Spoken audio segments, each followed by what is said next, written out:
Good afternoon, everybody. What a wonderful morning we've had. And I believe we're going to have an equally wonderful afternoon.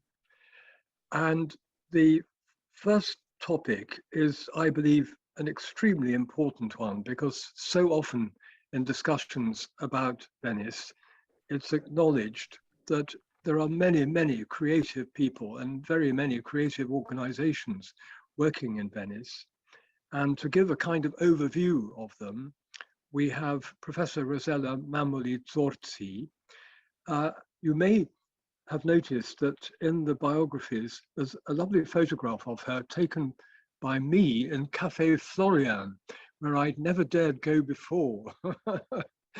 And anyway, we had a lovely meeting, she and my partner Ross and I, in the Café Florian, and evolved the pattern for this afternoon's session on encouraging Venice's creative communities. Now, Rosella is Professor Emerita of North American Literature at the University of Venice Ca' Foscari, and her great interest, although she has many, is Henry James. And I read with pleasure the words, "As a Jamesian scholar, Ruskin is an unavoidable background," as for all of us in various different ways. So, Rosella, it's a delight to have you as a key member of the team this afternoon. Over to you for your talk. Thank you, Peter, and good afternoon to everybody.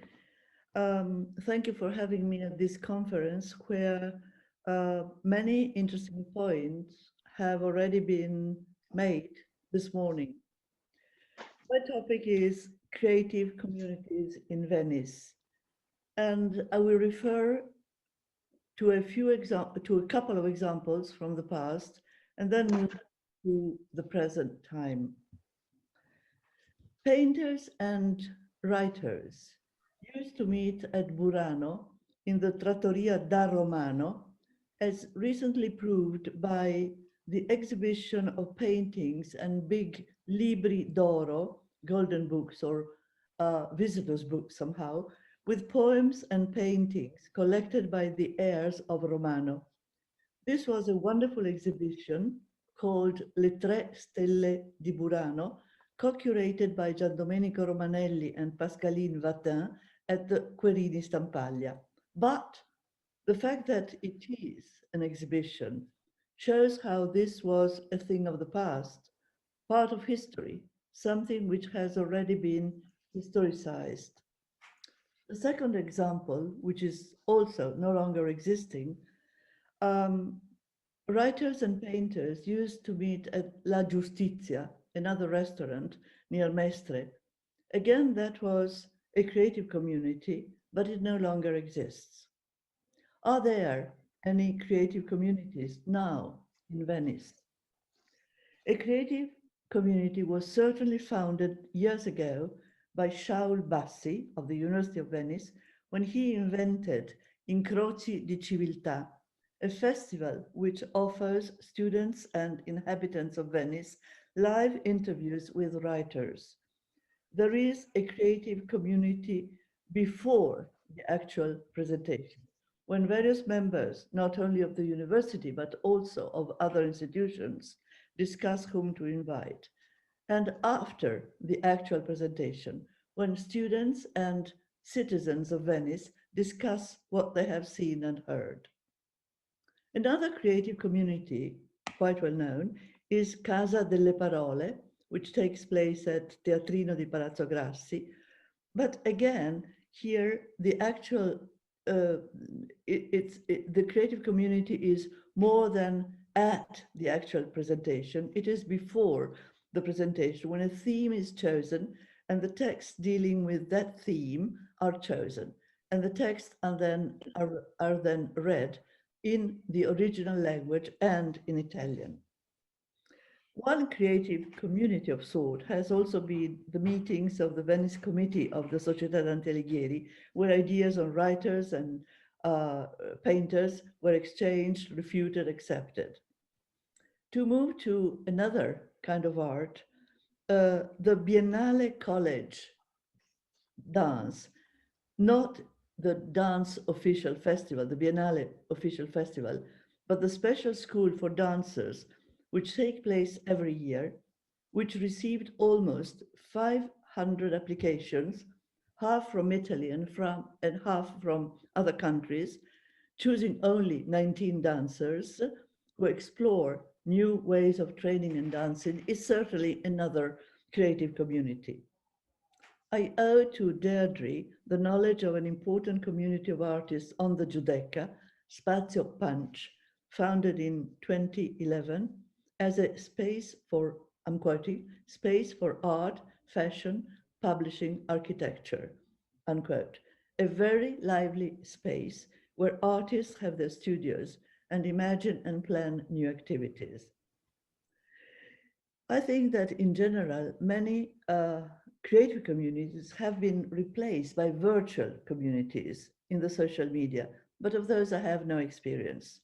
And Graziella Giusto, Déirdre Kelly, and Gregory Dowling, two artists and a novelist, will tell us if this is true. They may know creative communities which I ignore, although I think that writing and painting are basically lonely occupations. Perhaps it is not so with filmmaking or printmaking, where other people are necessary for the resulting work of art, but maybe they will tell us. However, there have sprung in fairly recent times grassroots groups who are new forces wanting to have a voice and who have plans and proposals for the future of Venice. These I would also consider creative communities. Mm. There have been several meetings that have made it possible for these new groups to speak out in public in a sort of dialogue with one another. First, I would mention the meeting convened by Europa Nostra and the Association of the Private Committees for the Safeguard of Venice on the island of San Giorgio on September 22nd, 2021, called Saving Endangered Venice and its Lagoon, How to Build Back Better. I believe all of you have a report written by Deborah Howard. It was mentioned by Peter this morning. It was the first time in recent times when very different voices were regarding the future of Venice came together. More recently, there was a meeting convened by and Ateneo Veneto, Studiare a Venezia, in January 2022. Then there was a meeting convened by the group called Alta Tensione Abitativa, which was mentioned by Jane this morning, headed by Andrea Segre in Mestre at the Teatro Tognolo in March 2022. Segre's film Welcome Venice was shown, followed by a discussion on a bill of law regarding the ratio of B&Bs in proportion to the number of inhabitants of cities with a high tourist density. This aims to be a national law based partly on what has already been done in Barcelona. On March 24th, 2022, another meeting was convened by Tutta la città insieme, all the city together, at the Ateneo Veneto on the subject Venice, which tourism after the pandemic. In this case, both university professors and researchers on tourism were invited, but also representatives of the Association of Hotels, AVA, and of Confesercenti, Association of Shops, etc. The meeting was convened by Andrea Martini, who represents opposition in the town council, but more on politics in a minute. These meetings have allowed new voices to speak up, voices of young people and associations, such as one of the most important ones, Jane Damosto's We Are Here Venice. But I won't say anything about this because you heard Jane this morning. The No Grandi Navi group also, who have been fighting against the presence of huge cruise ships in the lagoon, but we will hear Tommaso Cacciari's talk at 3:45. One should also mention Occhio. Occhio means watch out in Venetian, in addition to eye, occhio.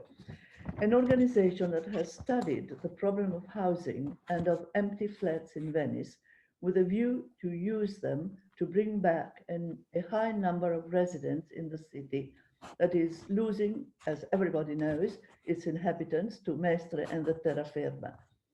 Yesterday, there was news in the Gazzettino, in the Venice paper, il Gazzettino, that the opposition is taking to court the Comune, the town council, as these empty houses and flats are public property.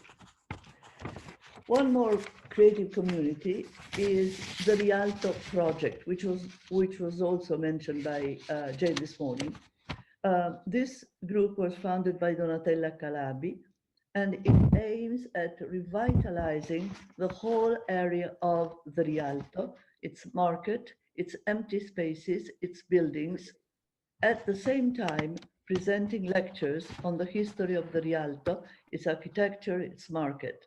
These lectures, presented at the Galleria dell'Accademia and still going on, are available in the Rialto Project website, together with literary descriptions of the Rialto and even wonderful recipes of Venetian cuisine. There are many more groups, such as Terra e Acqua, land and water, Tutta la città insieme, all the city together, which I mentioned, Venezia è tua, Venice is yours, and these last three groups have one thing in common, which is very important, because they are represented in the town council. There are many more, I would say lesser, maybe spontaneous groups. One is called Quartieri in Movimento. A quartiere is a city area moving. No inceneritore, no incinerator. There is quite a lot of people joining the Forum Futuro Arsenale about the future of the arsenal. The brand new Sumus, founded and directed by Hélène Molinari. Poveglia per tutti, which is on the island, on the use of the island of Poveglia, now only used as the seat for the Biennale temporary exhibition. The group publishing the magazine Les Griots. Les Griots means the shamans who transmit culture orally in African countries. This group wants to tell the stories of people coming to Venice from various parts of the world, or even of Italy. To these new forces, one might add those mentioned by Peter Burnham, Venice Calls, in Peter's word, dedicated to the removal of plastic waste from the waters and shorelines of the lagoon. Gioventù del Terzo Millennio, again, in Peter's word, they are the ones who distributed food to the vulnerable during the pandemic. Et La Veneziana, concerned with slow travel, gardens, and food. I'm sure there are many more groups which I can't think of. Now, most of these grassroots forces and groups, not all of them, have been heard in the dialogue, in the meetings I mentioned above. They all have a lot of energy and will to participate in the discussion on the future of Venice. But as long as the Comune, the town hall, looks only at Mestre and the terraferma, they risk being marginal. As I mentioned, only 3 associations are in the Consiglio Comunale, town council, representing the opposition. There are also new energies coming up in other fields. For instance, there are forces organizing new publishing houses, such as Wetland Books, founded last year, a name that hints at the possibility of crossing perspectives on the life and future of Venice and of all those places that share the city's frailty and potential, as written in their website. One could also mention the brand new or future Molesini Editore Venezia, founded by well-known writer Andrea Molesini, in order to revitalize poetry. This publishing house is going to print its first poetry books in September 2022, and its catalog presents 6 books by Fernando Pessoa, Bianca Tarozzi, Emanuele Moses, Gioconda Belli, Josefina Daut-Begovic, Gilberto Sacerdoti, Francesco Zambon, a mixture of local and international poets. One could also think of groups organizing movies such as Cinema Galleggiante, the floating cinema at the back of the Giudecca, or of the podcasts spreading the research of ocean space, such as Nautilus, Nowtilus, which is a sort of portmanteau word referring to the lagoon. Now, they tell stories from an urban lagoon of the 21st century.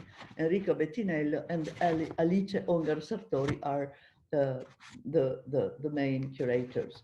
Bettinello is also the organizer of jazz festivals at Pro Elvesce.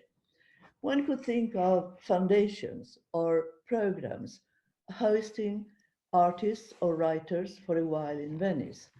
The fairly new Fondazione Palazzo Grimani dell'Albero d'Oro, who has artists and their shows.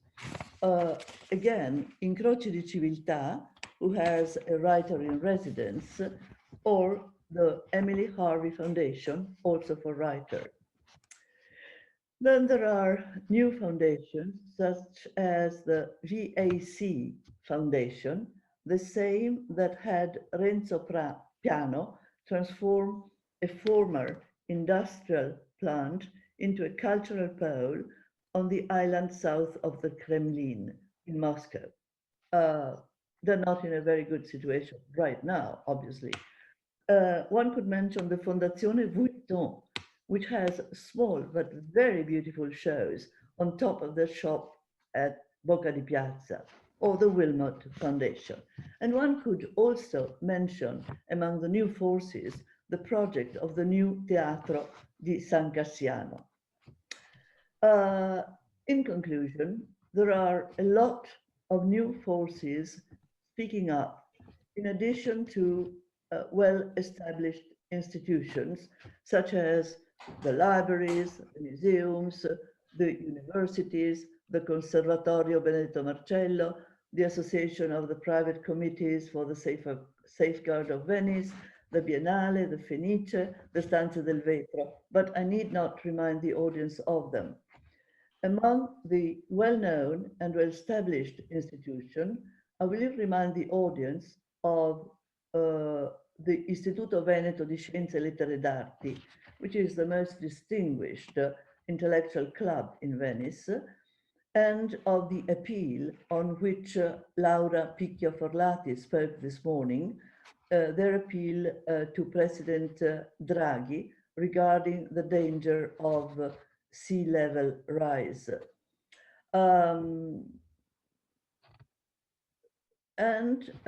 One has to remind the audience also of the Appello per Venezia, drawn up by the Association of Private Committees on the Safeguard of Venice at the end of the September event.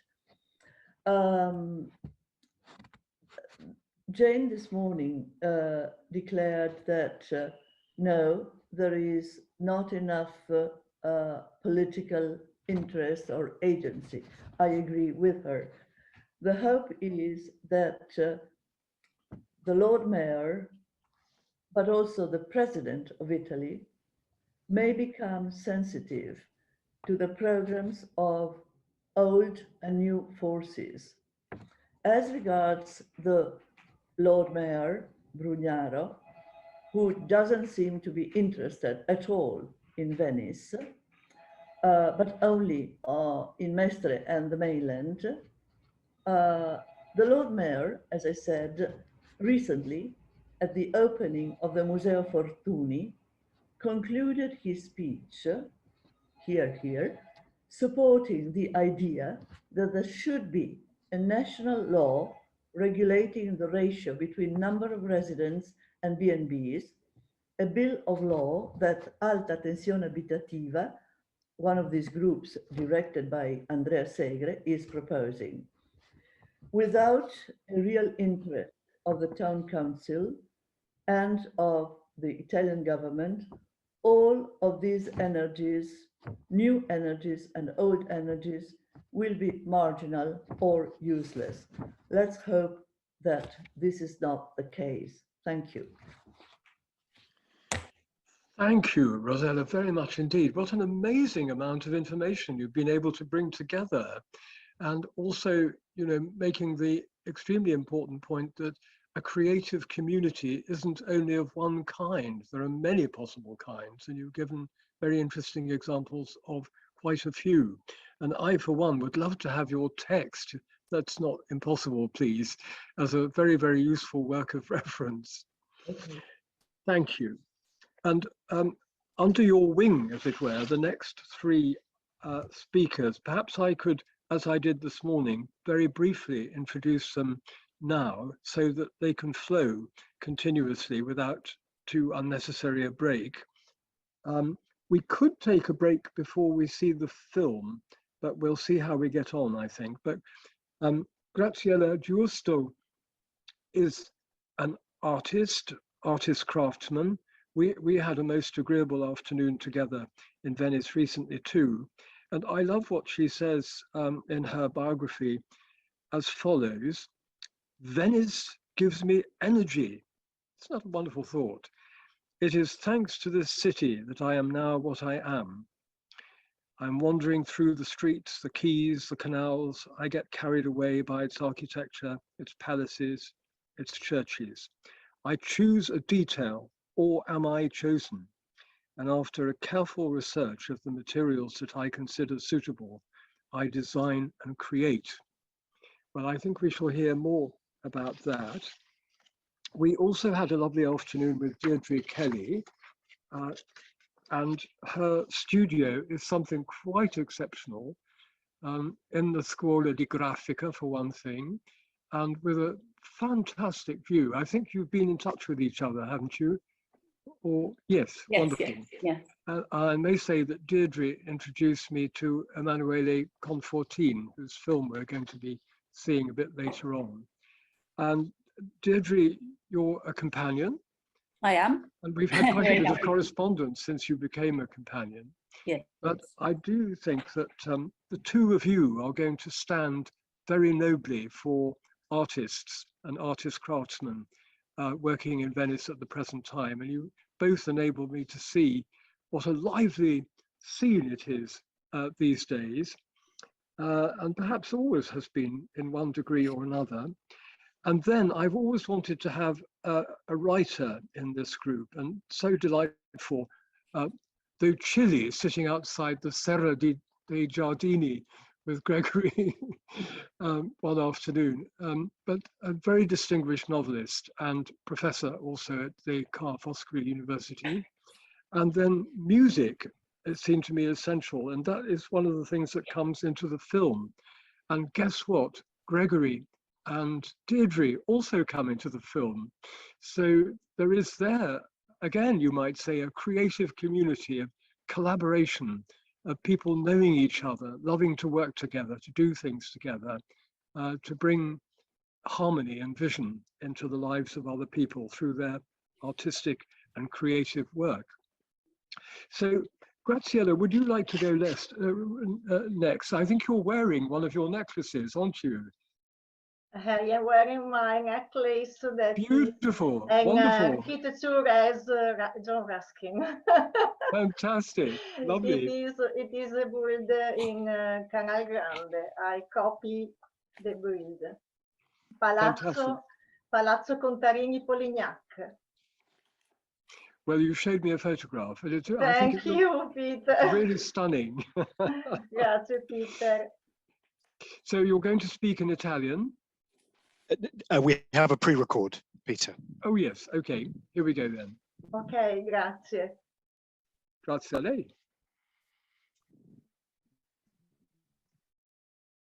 Buongiorno e bentrovati, sono Graziella Giusto, una voce di Venezia. Sono una voce di Venezia.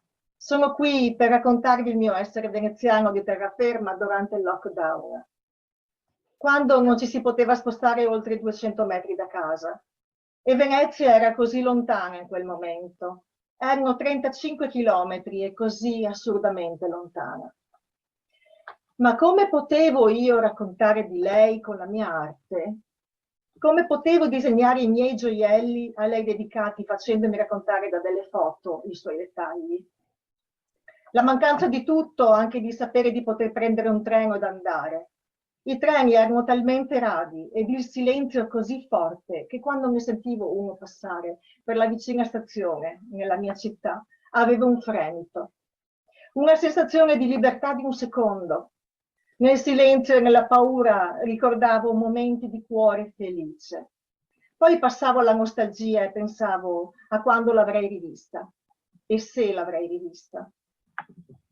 Allora, quasi per ripassare a mente come se fosse una poesia, rivedevo i suoi muri, le sue acque, ed un giorno mi immaginai di volare sopra di lei. Nessuno avrebbe mai fermato un uccello, nessuno avrebbe mai guardato da dove veniva e soprattutto dove andava. Libero sopra i canali, sopra i cammini, sopra i tetti, sfiorando campanili, sfiorando le antenne, libero. Proprio in quel periodo mi sono affezionata maggiormente a Ruskin e il suo Le pietre di Venezia. Avere un libro così ricco di schizzi e pensieri mi ha aiutata sempre nella realizzazione dei miei monili, che sempre più spesso imitano architetture veneziane. Ma ora provavo di più. Incredibilmente sentire la nostalgia dello scrittore ed affiancarla alla mia, e dentro me pensavo: cosa direbbe a vedere tutto questo? Vedere Venezia così. Da poco l'acqua alta, acqua granda come la chiamiamo noi, l'aveva violentata ed ora un'epidemia assurda le stava dando un altro duro colpo. Leggere, apprendere, mi faceva però pensare di poter essere utile un giorno e con il cuore infranto speravo in una sua rinascita. Del resto Venezia è rinata molte volte, dalle sue ceneri come la Fenice. Forse avrei potuto contribuire anch'io con un piccolo granello, con piccole cose che fanno grandi cose se si è in tanti insieme. Sì, io volevo esserci a contribuire. Pensando a questo provavo un raro senso di benessere, che mi portava alla possibilità a progettare un futuro, il nostro futuro, suo e mio insieme. Ma come? Per questo, quando nell'aprile di quell'anno mi è stato proposto di partecipare con un capitolo al libro Venice's Rising, Acqua Grande a Pandemic Rebirth di Kathleen Gonzalez, i quali proventi delle vendite andavano ad associazioni che lavorano per il benessere di Venezia, mi sono sentita uno di quei granelli. Un libro con un titolo che comprendeva la parola rinascita ed un aiuto alle associazioni, io ci volevo essere. E non ho avuto dubbi su cosa scrivere nel mio capitolo, perché quello che vivevo, i miei sogni di tornare, i miei sentimenti, erano talmente tanto sognati che sembrava davvero tutto mi fosse successo. Quel volo immaginario sopra il Canal Grande fino alla fine, ammirando palazzi e chiese, e poi Piazza San Marco e le campane che suonavano a festa. E così ho volato sulla mia Venezia. E tra le pagine di quel capitolo, sapendo che questo era un inizio, fare qualcosa per lei. Le restrizioni causate dalla pandemia erano finalmente in miglioramento. Si poteva cominciare a spostarsi e quell'annuncio è stato suggellato da un grande arcobaleno. Lo ricorderò per sempre, era il 29 aprile 2020. Sono uscita in terrazzo sotto delle finissime goccioline di pioggia, cappuccio alzato, l'ho fotografato più che potevo, cercando di aggirare camini e tetti. È stato un segno divino, ho pensato fra me e me. Presto, quello stesso arcobaleno, fotografato a Venezia, avrebbe fatto il giro del mondo, diventando il simbolo della rinascita. Ricordo ancora il primo viaggio verso di lei poi. Avevo ancora tanta paura, ma non potevo fermarmi. Che emozione! Lei era là ed era ancora più bella. Sapeva di salso e di solitudine. ma non di distruzione, di rinascita. E dentro di me risuonavano le parole che ho sempre ripetuto e che fanno da chiusura al mio capitolo. Venezia non è morta, Venezia si riposa. I miei amici artisti non stavano più là, avevano perso tutto. Prima con l'acqua alta, Granda, alcuni negozi come il materiale, altri le proprie opere, altri veneziani di adozione se ne tornavano in patria. Ora con le chiusure, le restrizioni, senza poter esporre, lavorare, vendere, anche l'ultimo di loro che ha resistito più a lungo ha dovuto abbandonare i suoi sogni. Ed io con loro avevo perso tutte le possibilità sociali e artistiche e di espressione attraverso le mie creazioni. I miei gioielli che parlavano solo di Venezia, ora erano diventati muti lontano da lei e anche l'opera più interessante sarebbe rimasta invisibile. Però la forza di volontà, la positività e la resilienza che mi contraddistinguono mi portavano sempre più dentro a un pensiero. Quello di avere il mio studio artistico a Venezia, creare là, esporre là. È tutto vero, tutti chiudevano, ma io volevo aprire, lavorare per lei e con lei. Essere contornata da chi è come me, passare ore a parlare davanti a un quadro, una statua, un mattone, ma fonte di ispirazione per me. Lavorare, creare oggetti, creare degli eventi per riunire persone che sarebbero arrivate anche da lontano. Avere un turismo con un obiettivo chiaro, arte, rispetto ed amore per Venezia. Intanto passavano le settimane e l'arte si riapriva al mondo, faticosamente. A settembre 2020 però un fatto mi ha portato in un balzo, come dico io, al di là dei desideri. Là dove ci sono quelli che stanno per realizzarsi, proprio lì. Una parola ha acceso un fuoco, una coppia di amici artisti veneziani e con le mie stesse idee per la testa, mi dissero di aver visto un cartello affisso a una finestra con su scritto Cedesi Magazzino. Il magazzino a Venezia è un locale al piano terra che al tempo era usato come magazzino, ora fruibile. Una scintilla in quel momento mi ha fatto accendere cuore, testa e anima. Sono corsa a vedere. Però non era lui il luogo predestinato, ma la scintilla ardeva e l'inizio di una grande ricerca. Agosto 2021. Ho in mano una chiave. Il portoncino è verde e corrisponde al 4248 di Canreggio. C'è tanto da fare per sistemarlo, ma io non ho fretta ora. Le mie indicazioni per l'impresa che si occupa del risanamento sono tassative. Non si tocca niente che abbia a che fare col passato. E almeno 2 muri devono restare scoperti, nuda pietra. Non importa se sono belli o rovinati, per me è importante che siano le pietre. Pietre di Venezia. E quando ne sentirò il bisogno, quando mi mancheranno le energie, appoggerò la mano oppure ne guarderò le crepe. Ne sognerò il passato facendo congetture di discorsi ascoltati, scene viste, tutto assorbito in quei mattoni rossi e polvere infinita. Diventerà il mio studio un atelier aperto. Il mio e di chi privo di questa possibilità come me nel passato, verrà a presentare le sue opere agli amici, al suo pubblico. Con i miei inviti smuoverò anche i più pigri e Venezia sarà di tale nutrimento ed il benessere goduto dato dalla bellezza dell'incontro dei Venezia e degli amici nell'arte li inviterà a ritornare al più presto. Ecco, questa sono io. Una delle tante voci di Venezia, che grazie a voi ha potuto essere ascoltata.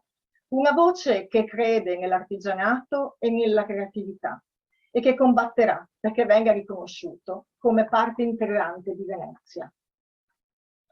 Basta negozi freddi con souvenir prodotti all'estero e al via le botteghe artigiane. Il nostro turista, quando viene a vivere questa favola a Venezia, deve portarsi a casa, se lo merita, un ricordo, qualcosa di concepito a Venezia, fatto con sapienti mani e che abbia un'anima veneziana. Vi ringrazio per aver dato voce a questa veneziana di terraferma che presto sarà adottata dalla sua adorata Venezia, la sua musa. Grazie e buon lavoro, arrivederci.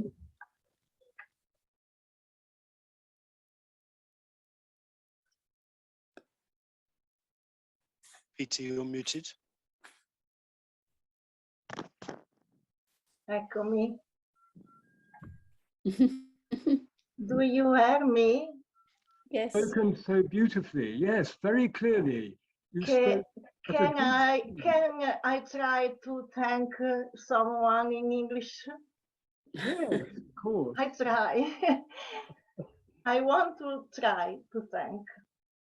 Unfortunately, my English is not the best for now. But I will try to thank you all. Starting from my first contact, Rosemary Wilmot, my friend, a true Venice lover and often in Venice, who introduced me to Kathleen Gonzalez and invited me, together to Kathleen, to write my chapter in Venice Rising Aquagrande Pandemic Rebirth. A fantastic experience. So I thank Kathleen for the invitation to the book, and I thank her for introducing me last November to Peter,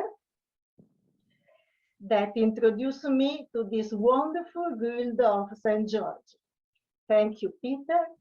Thank you, Simon, for the help for this day, for the translation, for put my speak on the seat. And I want to say, other small seeds, I think, piccoli semi, small things that do great things, if there are many. Thank Peter, thank Simon and everyone, and big hug to you all. Buon lavoro e viva Venezia. Grazie a tutti. Grazie. Thank you so much. Grazie. Well, you spoke with great love and passion, and I think we all wish you good fortune, buon lavoro, with your new studio. Grazie. Soon will be open, and you all are invited. Thank you.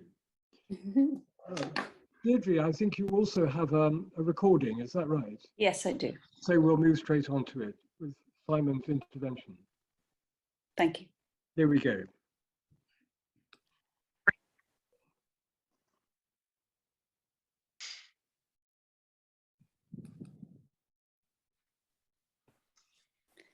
Living in Venice is a dream come true for me. This is my window on the world, looking out onto Rio San Marcuola and Canal Grande.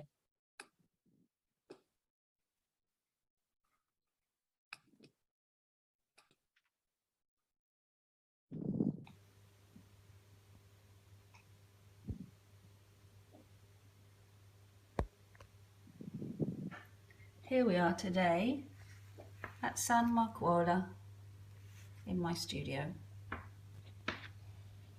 Venice is not one island, but a series of many islands. 120 insulae. Here we can see them cut out individually, their distinctive shapes being formed by the water. Much of my work revolves around the map of Venice, looking at how it developed, growing, seeming to me rather like a nest in the middle of a tree made up of the tributaries of water coming into the lagoon. Venice is situated in a lagoon surrounded by over 177 canals, the most distinctive of which being Canal Grande, with its S shape, looking rather like a fingerprint in the water.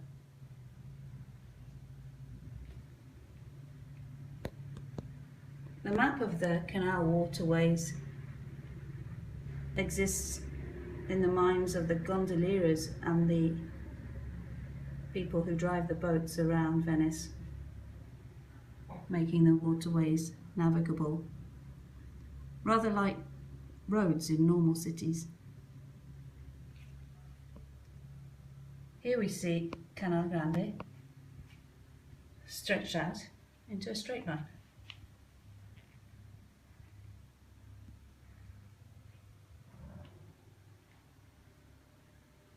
I very often work in the form of the book.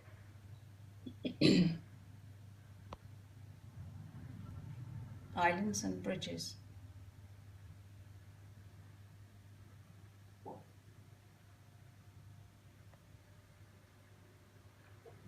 If we look again out my window view, you'll see that once upon a time the main doors of the Venetian palazzos opened out onto the water.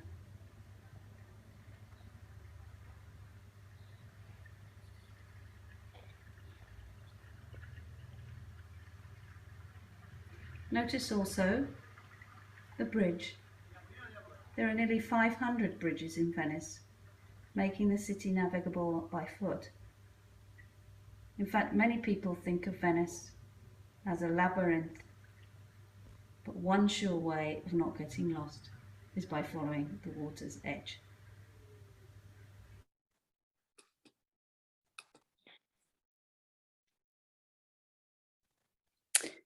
I'm accompanied every day by Italo Calvino's words.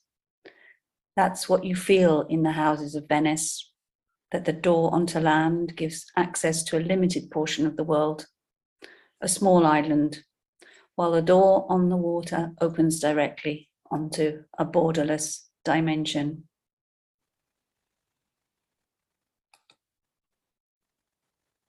When I first arrived here in Venice, I was told you have to be born in Venice to be a Venetian. Living here brings feelings of both being an insider and an outsider at the same time. I am often mistaken for a tourist, which means being exposed to purely transactional relationships with Venetians on a daily basis. A foreigner, straniera, not a nice feeling. My investment and feeling for Venice is more than that. A consciousness of what it means to love and understand and appreciate. That's about a daily continuum of becoming Venetian. In my artistic practice, I am drawn to the intrinsic beauty of the map, particularly the map of Venice, the familiar signs, symbols, colours, and the understanding of nature and the human condition as a primary source of beauty, inspiration, and education. My most recent series of cut map works, Tracery, play with cartography using the aesthetic language of lace. Made in response to the remarkable Venetian lace designs held in the Museum of Lace in Burano and the Library of the History of Textiles and Costume at the Palazzo Mocenigo here in Venice. These reiterations and interpretations of the imparatici, or paper models, have been translated into maps of the Lake District and other places. Antique Venetian lace designs used by the lace makers of Burano in their handwork for centuries.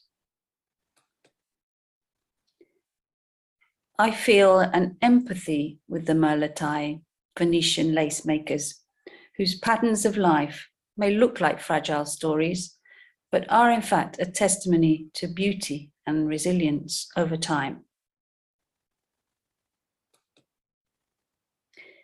I was introduced to the role of Lady Enid Layard, who was key in promoting the School of Lace in Burano. She, like John Ruskin, recognized the value of handwork and the art of making as a catalyst for social change.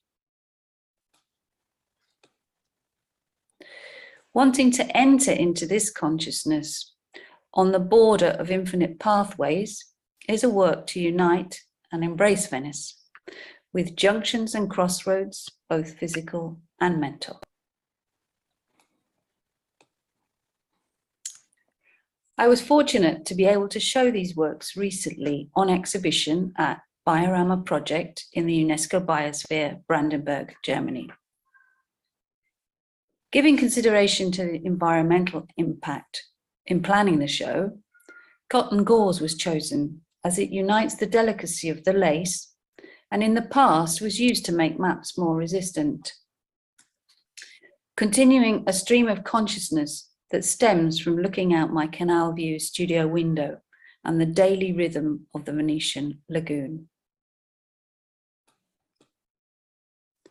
Quoting Ruskin, I would endeavour to trace the lines of this image before it be forever lost, and to record, as far as I may, the warning which seems to be uttered by every one of the fast-gaining waves that beat like passing bells against the stones of Venice. Each one of us already has an image of Venice in mind, whether or not we've actually visited in person. I'll never tire of watching the faces of those who experience the magic for the first time on the Vaporetto as it turns into Canal Grande. Although I'd been many times to Venice, it was only in 2002, when I came as an artist in residence at the invitation of the Scuola Internazionale di Grafica, that the possibility of spending time here became real. And for me, living in Venice has meant the magic turned into love. Pictured here, I'm outside my home from home, Palazzo Mocenigo, participating in an Instagram campaign by photographer Camilla Glorioso, highlighting the relationship of Venetians to their favorite institutions, and also the impact of the closure of museums during the pandemic.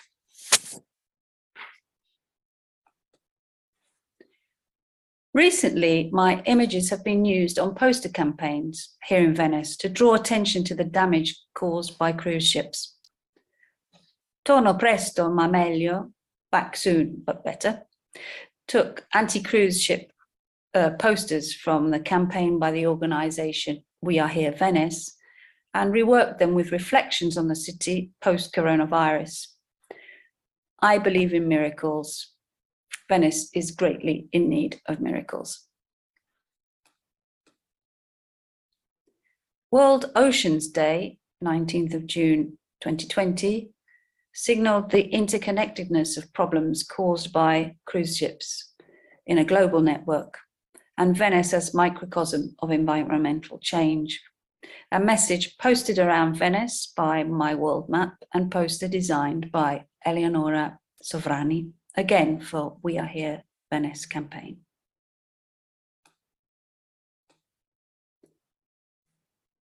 Exploring and playing with the cartography allows me to create personal territories.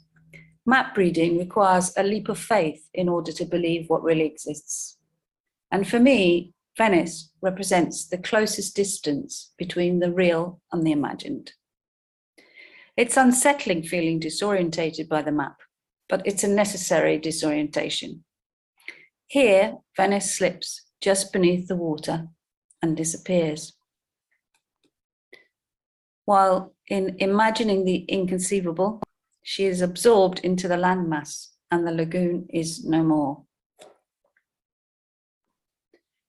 I used to travel frequently, but the last 2 years have been spent exclusively living in Venice. It's extremely poignant to have been here during the pandemic, coming to a greater understanding of the role that Venice plays in the history of health and social welfare, symbolized by the festive calendar of events embedded in Venetian life. My favorite being the Festa della Madonna della Salute. The inscription, "From the origin comes salvation," can be found at the center of the Basilica Santa Maria della Salute, sometimes referred to as the belly button of Venice. After the lockdown, I had the privilege of walking the Cale and bridges without the enormous numbers of tourists. So I had a clear vision of the arches, shadows, and ever-renewing reflections. I was transported back once again to that vision which had brought me here as a student in the 1980s, that which links directly to John Ruskin's observation and resonates with Walter Sickert, John Piper, and the many other familiar artists' views of Venice. This recent period of isolation has brought, above all, a recognition of our interconnectedness. New metaphors are superimposed on the beauty and fragility of Venice, seen as a microcosm of the world. It felt like right timing in becoming a companion of the Guild, with the need to keep alive the dynamism of Ruskin's passionate advocacy of a sustainable relationship between people, craft, and nature. The mechanisms and language key to reading maps are what provide me with a kind of grounding, a grip on the world, a fundamental connection with people, place, time, and the universe. I feel that there's a human need and desire for the physical map now more than ever, as the map still profoundly shapes how we visualize the world. I would like to acknowledge here the generosity of Matilda Dolcetti and Lorenzo Di Castro.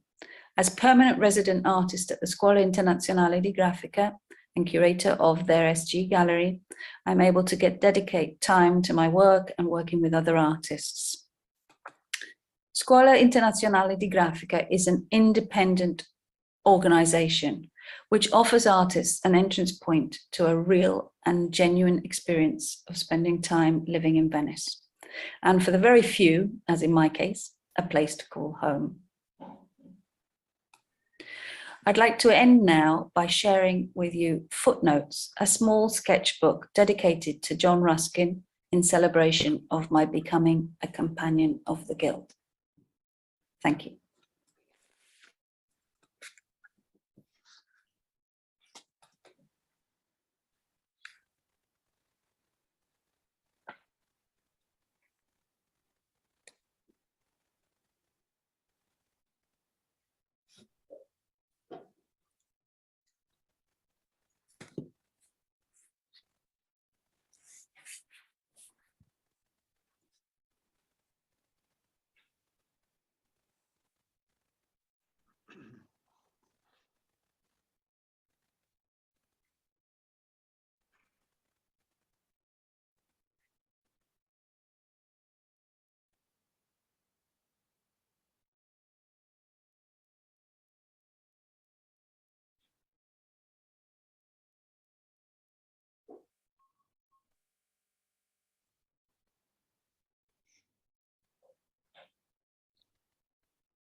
God, There's a moment of silence for everybody. yes. In a long day.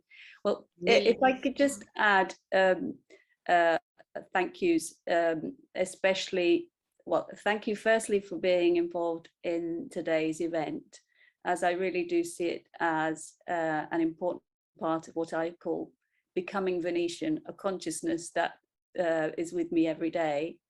And secondly, I would very much like to thank Michelle Lovrick for introducing me to the Guild of St. George in the first place. And lastly, just to say how much I resonate with the thoughts of so many of the previous speakers. Just as a small example of Venice, if you like, that the problems of Venice are not just the problems of Venice, but are resonated in many other parts of the world. I also, with at Michelle Lovrick's request, made an image for a campaign which links the Thames in London, my home city, with here in Venice, Ocean Diva is an enormous boat which is threatening the environmental and the life of many of people in London. And so to finish, I would say that what unites us all, above all, is water. I think it's so many things that unite us happily, isn't it? I just want to say what a gracious and beautiful thing you did, making that book to celebrate your becoming a companion of the Guild of St. George. Thank you. And it's really, really a lovely work too, so special. Well, I just to say that once works like that are made, they have a life of their own, and that book is part of the Sketchbook Project, which is based in, or was based in Brooklyn, New York. Recently, the whole project was being transported to Florida, and the truck in which it was being transported went on fire. So at one point, I thought that my little sketchbook had been burnt and lost forever, and that the only remains of it was this small film. But I received an email yesterday to say that it had been miraculously one of the books that had been saved. So maybe Ruskin had a hand in that too. Let's imagine so. And speaking of imagining, I found myself being profoundly moved by your imagining the unimaginable. It's such a deep work that. It was lovely of you to share it with us. And finally, I think a lot of us were very transported by your use of that really wonderful quote from The Stones of Venice, which could hardly have been more appropriate, could it? Which Rachel also used this morning, I noted. Yes, that's right. I think she couldn't have known that you had, I think, in advance. Well, so anyway, thank you for a lovely presentation. Thank you. More anon, I hope. So Gregory Dowling, will go on, if we may, to your presentation, please. Fine. Okay, so thank you very much, Peter. Thank you for organizing this conference and for inviting me to take part, along with all these other very distinguished speakers, some of them friends, some of them colleagues. I noticed that, well, you quoted that line from Graziella's mini autobiography, that Venice gives me energy. Yes. I think the same thing is, I would like to think that the same thing is true of myself. Unfortunately, at the moment, I'm suffering from COVID, so I don't have quite the same energy that I usually try and give when I doing a presentation.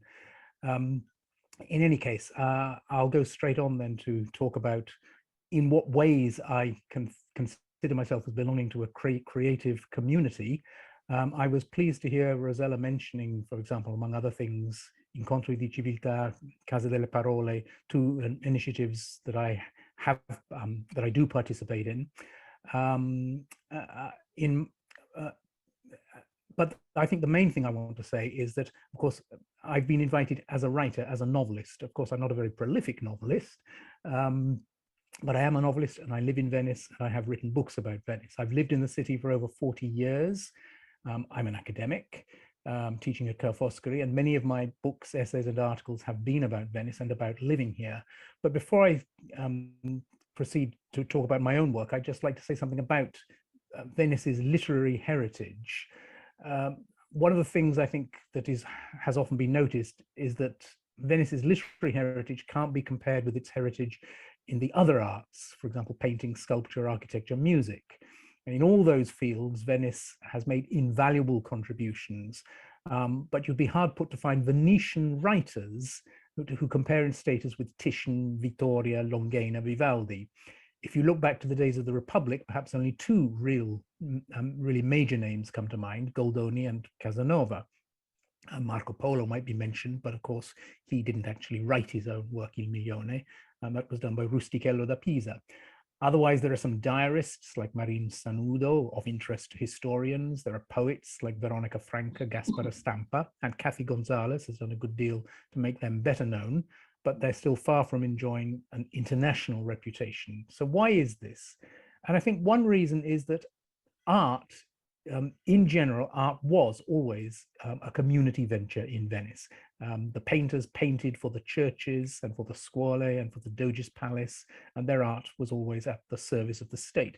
The same obviously goes for architecture, and music was always for the churches and then subsequently for the theatre, whereas writing by its very nature is, as Rosella put it, a lonely occupation, something more private and personal. And it's interesting, for example, that the poets I mentioned earlier were people on the fringes of respectable society. Individual expression, you could even say, was frowned upon. The very structure of Venetian society depended on no single individual and no single family achieving too great prominence. Those names I mentioned, Goldoni and Casanova, those major names in literature, in fact, interestingly come from the last century of the Republic, when these rules were far less stringent. And Goldoni, of course, wrote for the theatre, which was a public forum. And Casanova, who is the most flamboyant self-expressionist you can imagine, wrote his memoirs far from Venice.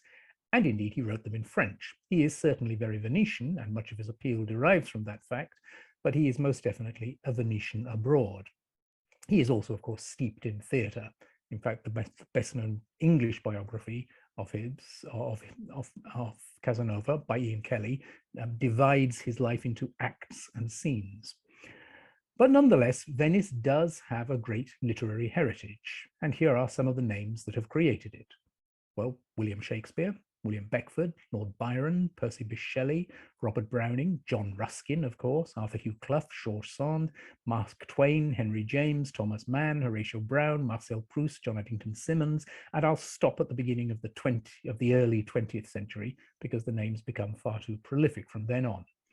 So the point is obviously that Venetian literature is mainly the product of outsiders. You could make a similar point about Venetian painting after the fall of the Republic. Who are the great 19th century Venetian painters? In the 19th and 20th century, well, Turner, Monet, Sickert, as mentioned by Déirdre. As with literature, it's the visitors.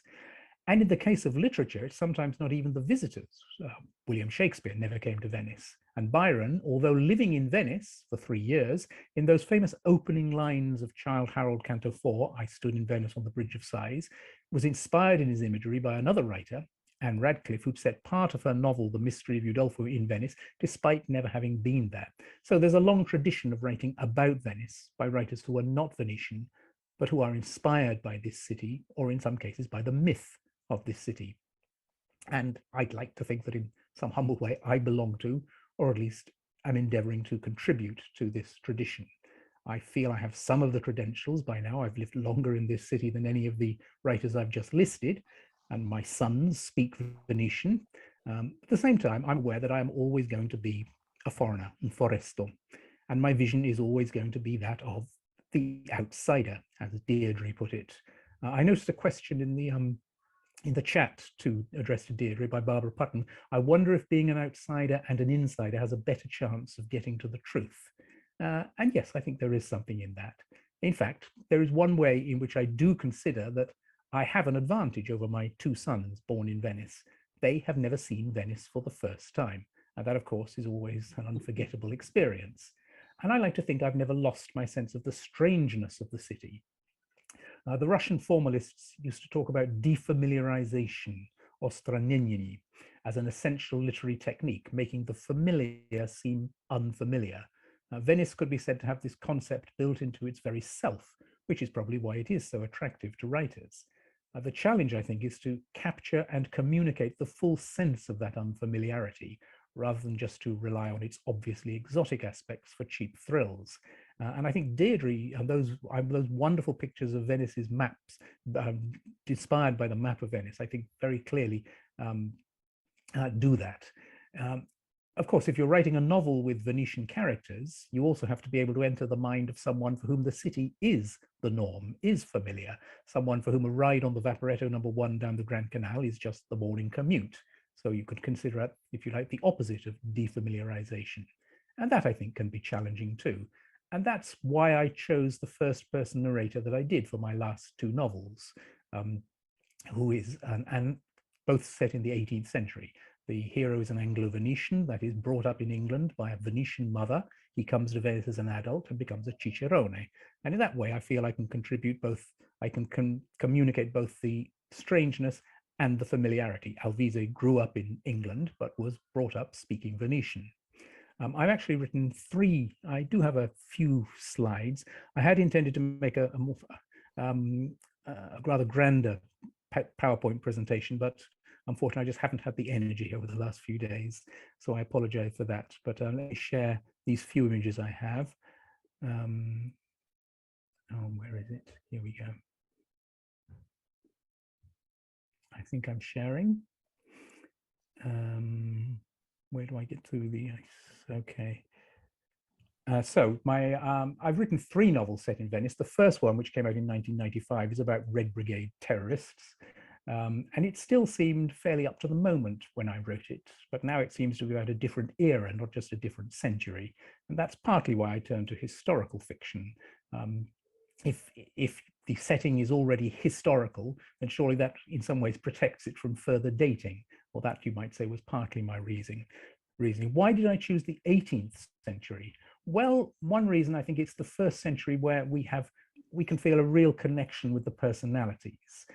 I mentioned that fact that the Venetian society, everything in the Venetian society, the Venetian constitution, aimed at repressing any emergence of dominant personalities.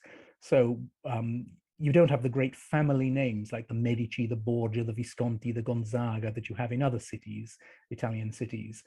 When you mention Foscari, Giustiniani, Mocenigo, these names to most people evoke palaces rather than people. But in the Settecento, the 18th century, even if we don't have great doges, we certainly have the great names of those 2 names I've already mentioned, for example, Casanova and Goldoni, and both of them give us a real flavor of Venetian life. Goldoni very much so in his plays and his memoirs. The plays, of course, don't give us a full picture of Venice. There are no noblemen. Goldoni didn't dare to put a Venetian nobleman in the cast of his play. So it's a picture of, you might say, of bourgeois Venice. But it's interesting that by that century, that could be convincing as a picture of Venetian society. It's very much a mercantile city. And you might say the figure of Pantaleone in his plays represents a very strong aspect of Venetianness. Casanova, of course, in his endless memoirs, gives us a wonderful sense of what life in 18th century Europe was like, not just Venice, of course, but Europe as a whole, and a sense of what it meant to be Venetian in the Settecento. In some ways, he was famous because he was Venetian. It was a kind of passport. Venice counted for nothing in military, political, financial terms, but it counted for a great deal in terms of style, fashion, and just glamour, to use maybe an anachronistic term. It was this century that launched the myth of Venice. Obviously, it goes back longer than that, but it was in the 18th century that the myth of Venice became a mass phenomenon, creating the image of the city that persists to this day. You only need to see how people dress up for Carnival today.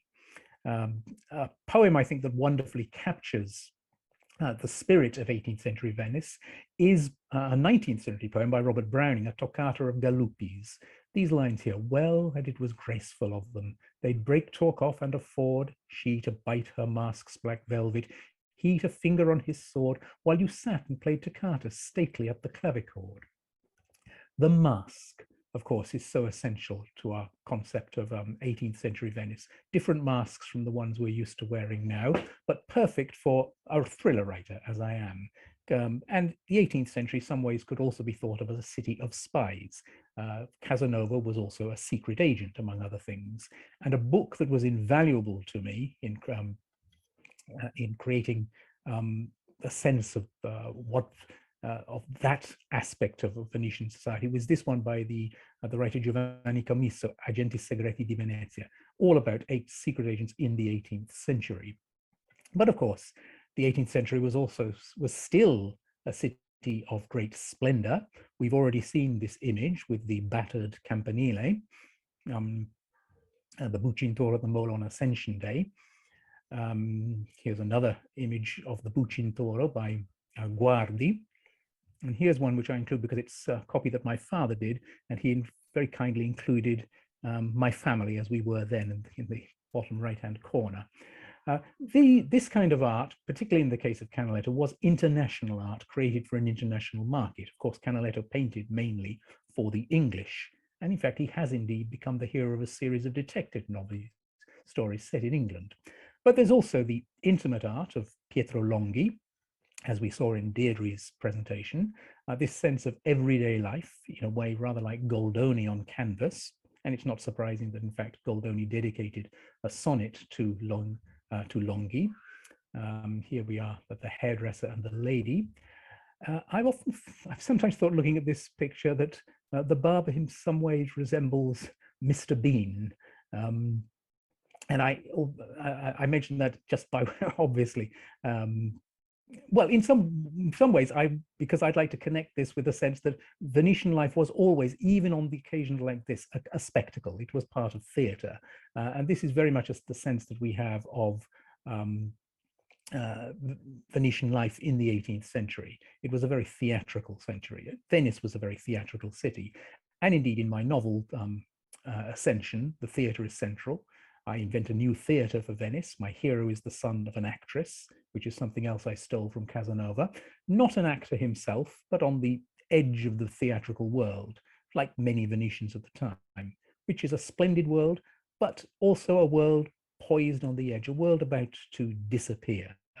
There is that sense of the fragility of 18th century society, which I think is beautifully captured in this fresco by Gian Domenico Tiepolo, with all of these characters looking at the new world, all these Venetians with our backs turned to us.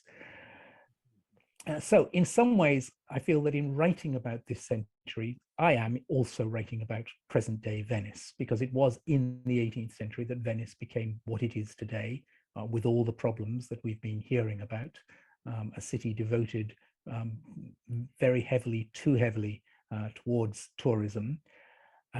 Another way in which I'd like to tie my novels to themes that have been mentioned today, another kind of justification for writing the kind of fiction I do, is that if my novels do get through to people, I hope that I am contributing to that creation of more informed visitors, as Rosella and Monica insisted is so important. If we want a sustainable form of tourism. Am I part of a particular community? There are a group of Venetian writers, thriller writers, that I consider I belong to. Philip Gwyn Jones, a friend of mine who also lives in Venice. David Hewson, a frequent visitor. The Italian writer Roberto Tiraboschi. These are all writers whose novels, whose thrillers, detective stories are set in Venice. There is, of course, Donna Leon, a rather more reclusive figure.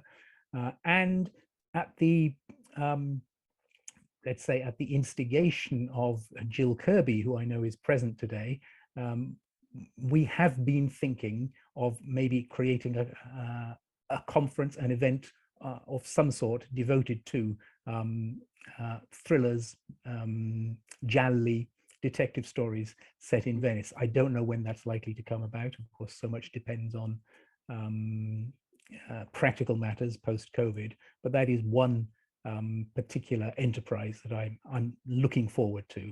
And so I'll conclude on that note. Thank you very much, everybody. Gosh, Gregory, thank you. What a model talk. You crammed so much into it, and pearls of wisdom and knowledge flew from you. I mean, all that and COVID too, I can hardly believe it. And we must all hope you get better quickly. Thank you. Thank you very much. I think it's really wonderful of you to have soldiered on and given us such a wonderful talk when you were feeling a bit under the weather. But you don't look it, I must say. You must, thank you. Yeah. Must be getting better. I hope so, yeah. Yes. Yeah. Well, I can imagine that there are questions and matters that people would like to discuss. Simon, are there any useful questions in the chat? There is one specific question which was addressed a while ago to Déirdre. As a nomad from another tiny island, Sri Lanka, being eroded by the Indian Ocean, and an outsider living in the British Isles, I wonder if your early memories of living in the Emerald Isles is deeply embedded in all you do, think, and feel. And that's a question from Sumi. Oh, yes, sorry, she added, Each day I'm reminded about the receding borders of every space we all occupy. Well, I think in a synthesis, yes, living on an island, or my relationship also to not so much the island of Ireland, but the coastline of Ireland. I guess I would just say that it brings an awareness that there really is only one edge to think about, and that's the edge between the land and the water. And as you all have seen from my studio view, every day I see the water level rise and fall with the tidal change. Yes, effectively, we're really just talking about that one line. So whether you see it as a line on the horizon, or whether you see it as a border between your land and sea, that's my consciousness. Thank you. And then there's a follow-up question to Gregory, if you've got the energy, from Sumi. Fantastic presentation. Again, I hear the advantage of being an outsider, being able to offer an impartial viewpoint. Ironically, having lived in the UK, my adoptive country, for 40 years, this time I'm the outsider within my own native country of Sri Lanka. Anyway, had I never even left Sri Lanka, the British colonial remnants left behind by the colonialists, even before I was born, had already manufactured an outsider identity within my Western psyche. And so the question is, are you an outsider of your native country?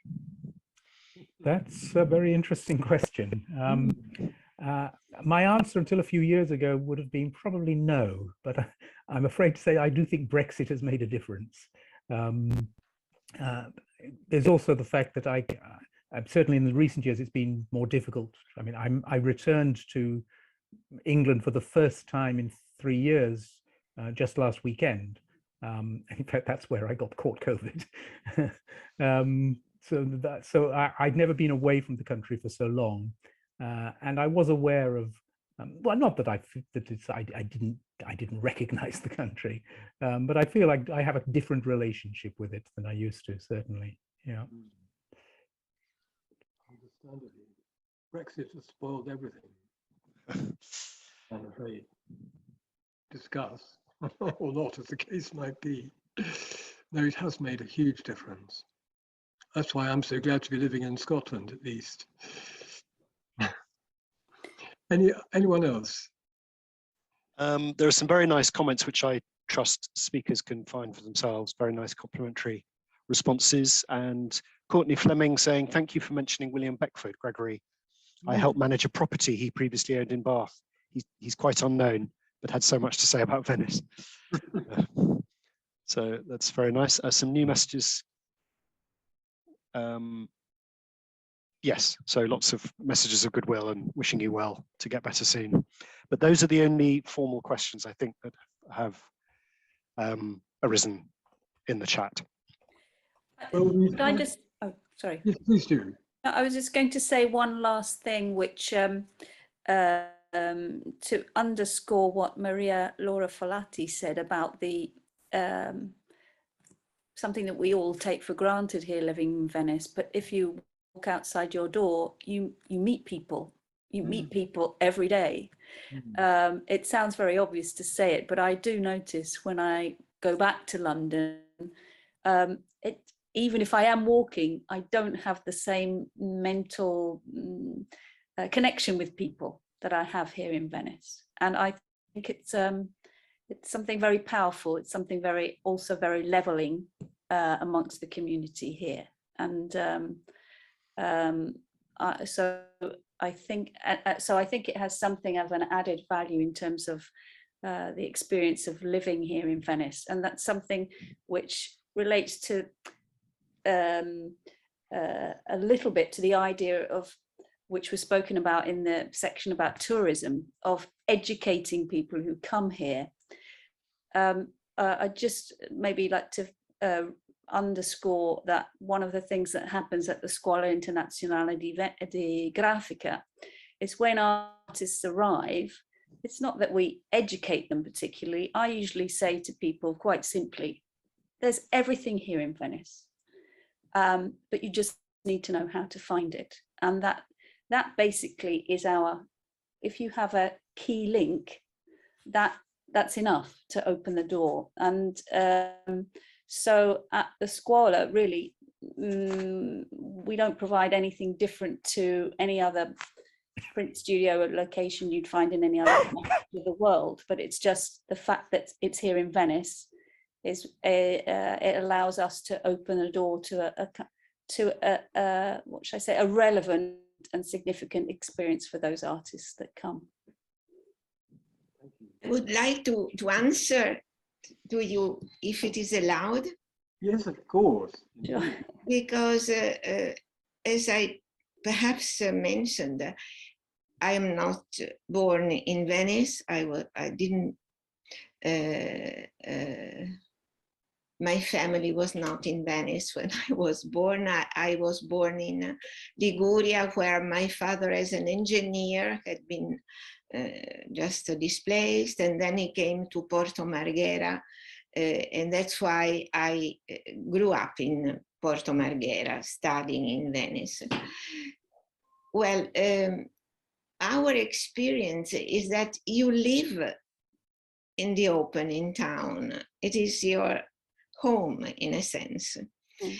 And it is also your professional office, according to my husband, who is a lawyer, because he says, you don't know how much business I carry on, just going around in the Calli, in Campo, because I meet the people I need to meet without being allowed to make telephone calls or ask for a date, because it is not right to make this weakness visible, but it happens.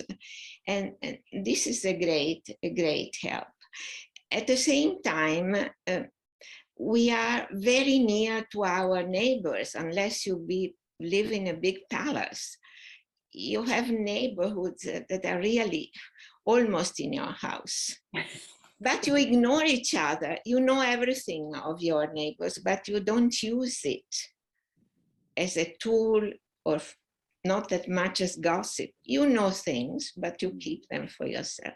In this Venice, the historic center of Venice is like a great city, because people is free to make their own life.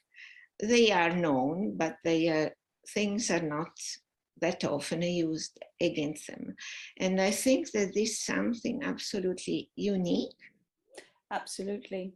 I think children, as soon as they have learned to swim, you may allow them go around by themselves. Yes, that's something to say, that there's younger, you have a lot more freedom at a younger age here in Venice for that. Definitely. That yeah. But I just wanted to refer to something you said there about the stratification, if you like, that's in the people that come and experience Venice. Just to give an example, as soon as things opened up a bit more and we knew there was going to be a art biennale this year, people start contacting me from all over the world, whether they know me or not, wanting to know various aspects of how they can participate, whether it's actually to come and bring art here or to just come and experience the biennale. But I really enjoy that aspect of Venice, if you like. The fact that on any one day I can get on the Vaporetto and meet someone from Newfoundland who thinks it's perfectly normal to come here, and at the same time I can walk down my Fondamenta Misericordia and see the same people I see every single day of the year. So it's you're living in a village and actually a major city at the same time. Exactly. There's a lot to be said about moving about on your feet, though, isn't there? I live in a village and I have very often to go to meetings in the estate office, which is 8 minutes walk away, but I allow 30 minutes because I meet so many people on the way and transact what would otherwise require an email or a telephone call or whatever. It's really lovely living in a village, and I have lived in London and I've lived in Edinburgh, both with very great pleasure, but I think I prefer where I am at the moment, unless I can translate to Venice as well. Anyway, we haven't quite finished because there is this wonderful film, Paradiso, by Emanuele Confortin, with whom I again had a wonderful meeting with Ross. He's a freelance journalist and documentary filmmaker, and as I mentioned, Déirdre introduced us. And guess what? She appears in the film, and so does Gregory, as I mentioned earlier. Don't miss it. And it also brings music into our consideration today in a big way. So may we have the film, please, Simon? And then it's tea time for a quarter of an hour, and we start again at 3:30. Thank you.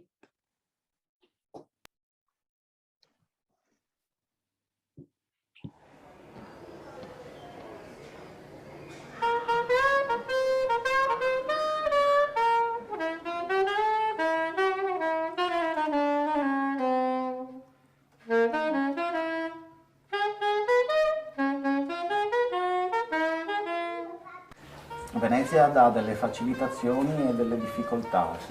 Venezia ha una bellezza che è una fonte di ispirazione continua, ma è un problema perché ti scontri con una realtà che vuole solo fare bed and breakfast, alberghi, pasta e sugo e pizze al taglio, che vanno benissimo se integrate assieme a altre cose, ma come dicevo prima è inutile aprire 50 case dell'ospitalità e fare 3 permessi per l'artista di strada al mese. Compensiamo le cose, cioè una recettività turistica altissima e una possibilità di suonare per strada un po' più alta. Così da abbifferaio magico.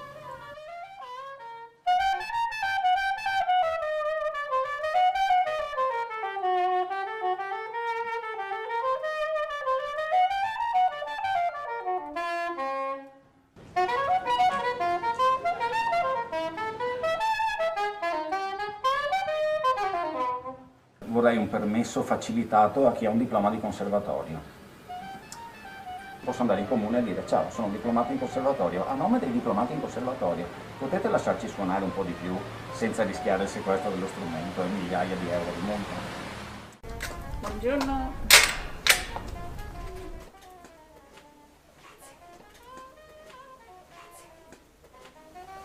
Formiamo graphic designer professionisti e poi abbiamo un programma di artisti in residenza che vengono a realizzare i loro progetti qui da noi.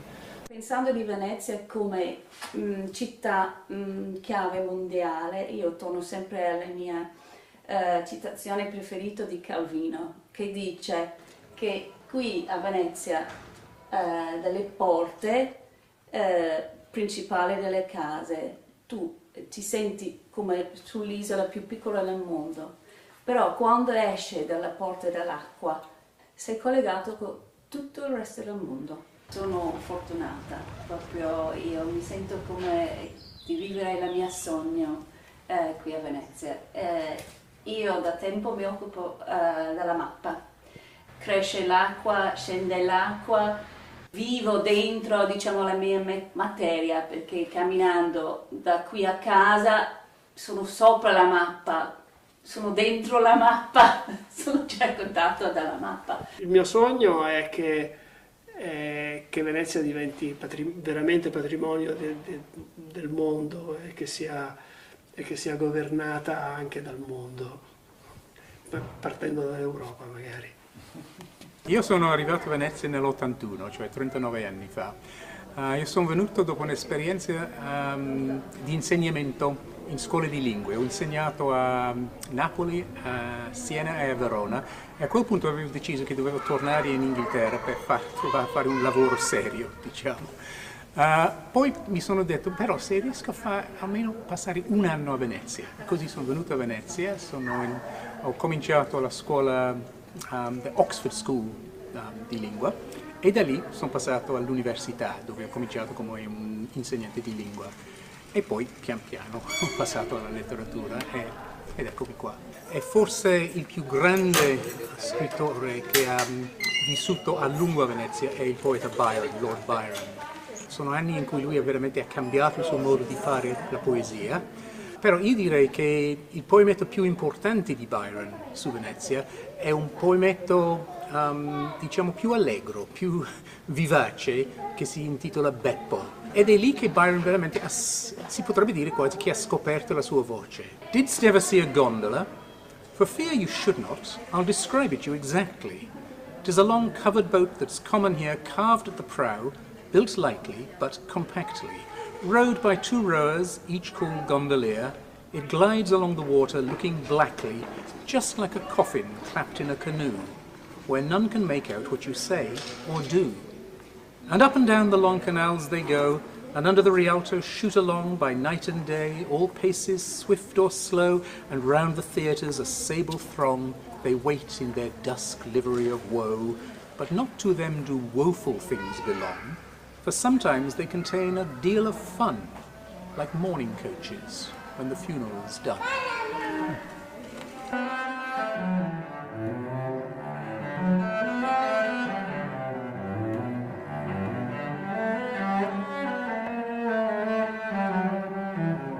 Pensavo ieri, ma cosa dirò? Cosa vuol dire essere veneziana, essere musicista? E allora ho pensato che una cosa bella che mi sarebbe piaciuta dirti, quasi anche con emozione, io sono fortunata perché sono musicista veneziana e ho la fortuna, appunto, come ti dicevo, anche per scelta di essere tra le poche ancora che vive qui in questa città.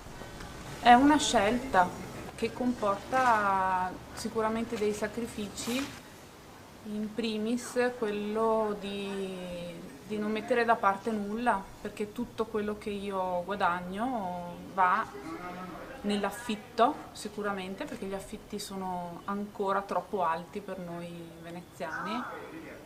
Venezia è una città piccolissima, ma siamo in tantissimi musicisti. Da un lato di casa mia mi affaccio al condominio, alla casa del primo oboe della Fenice, che è una mia carissima amica insieme al suo compagno violinista. Senti un oboe, un violino, poi c'è un trombone, una ragazza che suona il sassofono, io con il violoncello, e questo da un lato. Dall'altro lato della casa, al di là del ponte, c'è un mio carissimo amico violoncellista, cui moglie suona la viola, una famiglia di musicisti anche loro, cioè siamo in tanti e tu senti, soprattutto in primavera, con le finestre aperte, la musica.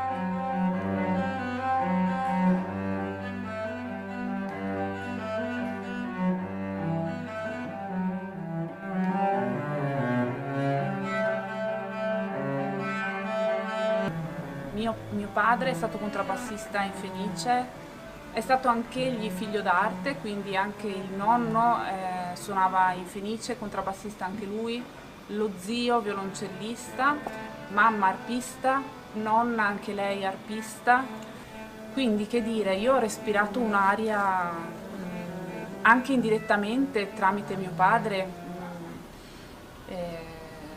della scuola veneziana, ma anche della musica, dei musicisti, dei compositori del Novecento che hanno fatto la storia e che ancora adesso sono un punto di riferimento per noi.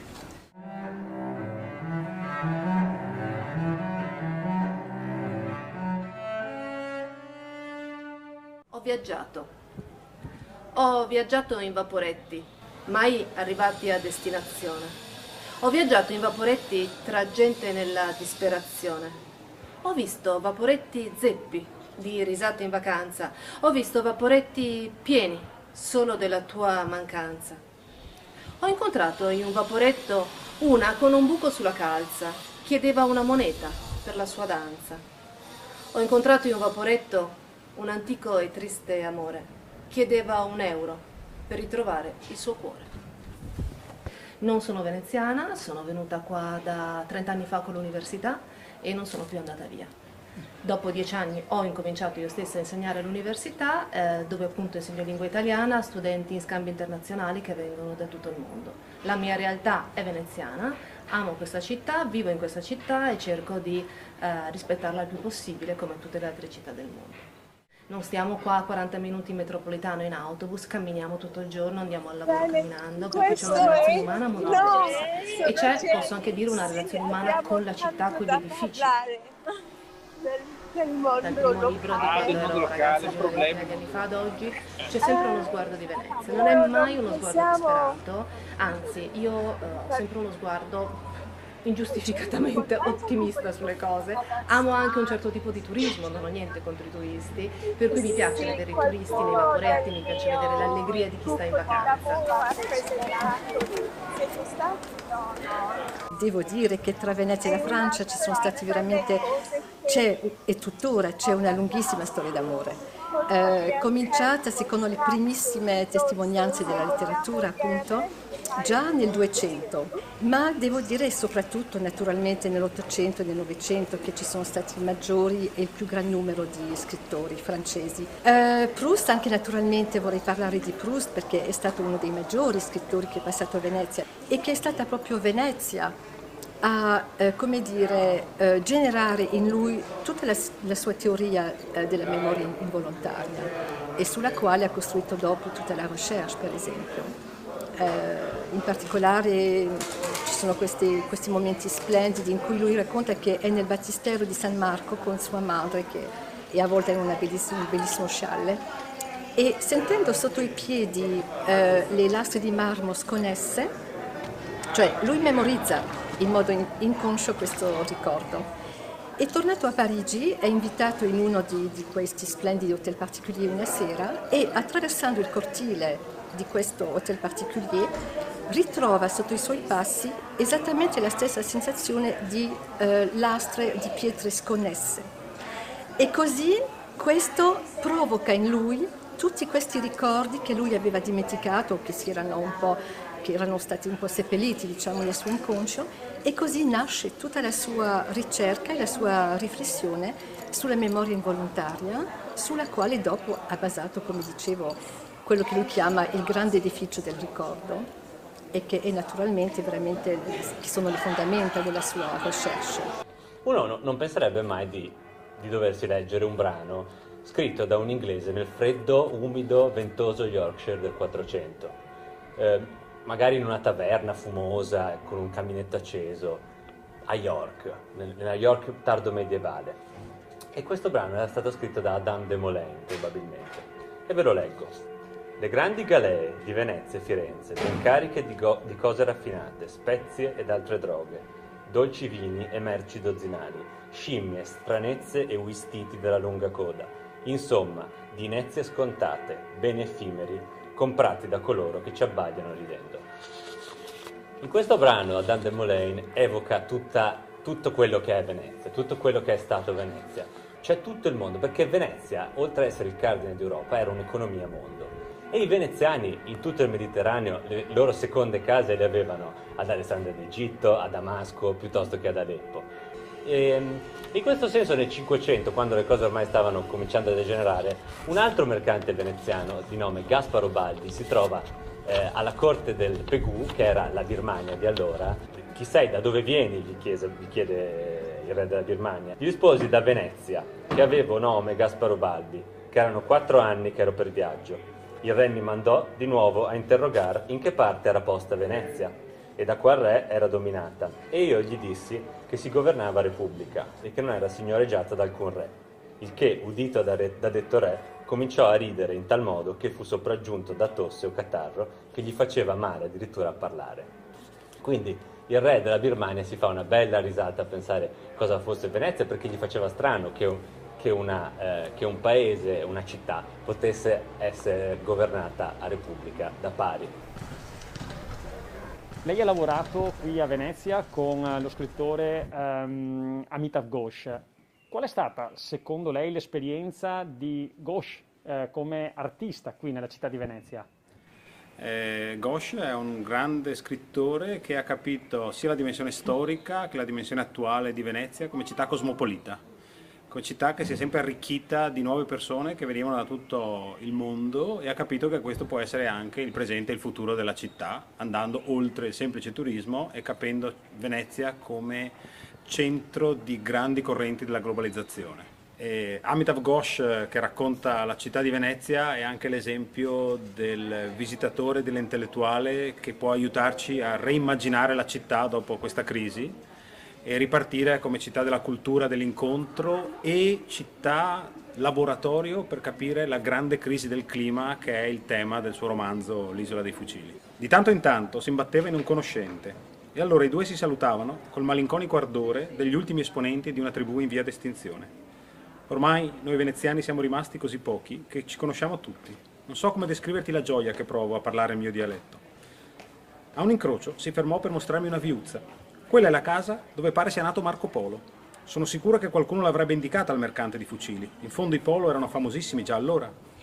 A volte mi chiedo che effetto farebbe la Venezia di oggi ai grandi viaggiatori veneziani del passato. I Polo, Niccolò de Conti, Antonio Bembo. Con chi avrebbero più cose in comune? Con noi italiani del XXI secolo, che affidiamo ai migranti qualunque lavoro umile? Coi turisti che arrivano in aereo o su navi da crociera? O con questi ragazzi che rischiano la vita per attraversare il mare come i grandi viaggiatori veneziani del passato? Sono Silvia Regazzo, mezzo soprano, acquisita da Venezia.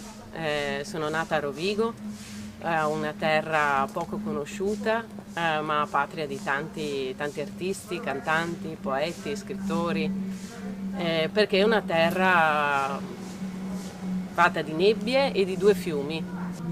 E quindi in qualche modo quando sono arrivata qui a Venezia a 18 anni per frequentare l'università mi sono trovata bene perché ero ancora protetta dall'acqua. Questa volta proprio abbracciata dall'acqua, non più come a Rovigo, circondata, ma veramente protetta. Senti mai la mancanza di Rovigo? Vivendo qua no, è impossibile.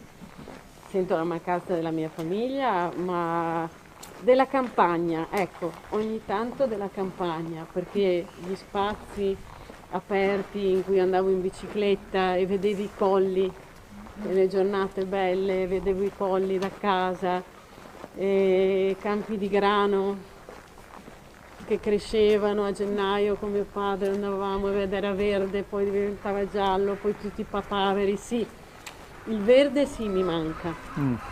Senza Venezia non sarei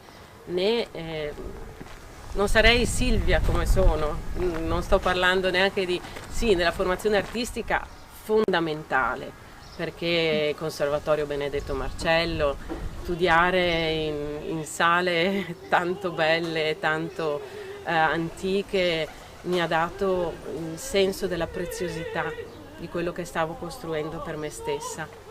E poi ovviamente la presenza di un teatro come il Gran Teatro La Fenice, e con la gioia infinita per me di un debutto proprio in quel teatro. Quando sono arrivata qui nel 94 e ho trovato una città che pullulava di vita, c'erano ancora moltissime botteghe artigiane, di falegnami, di tappezzieri, però era ancora una città e come il turismo, ce n'era parecchio. E per me era molto bello trovarmi quotidianamente immersa nella voce straniera. È chiaro che ritornare a quella dimensione vorrebbe dire ritornare a un numero di turisti probabilmente inferiore, ma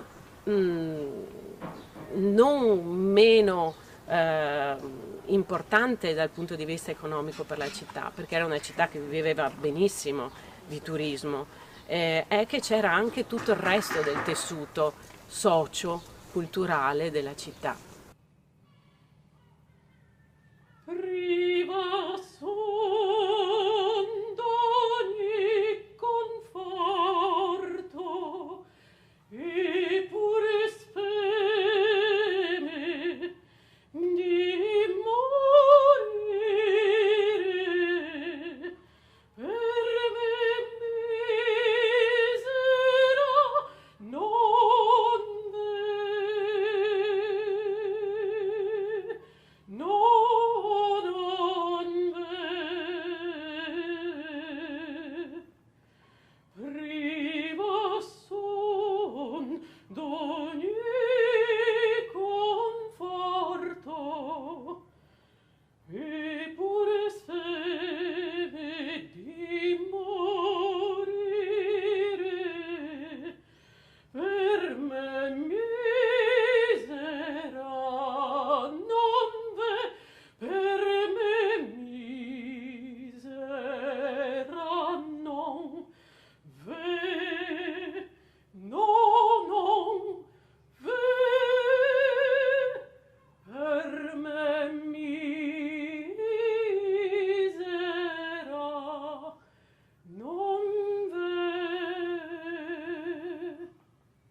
Thank you so much, all four of you, five including Emanuele.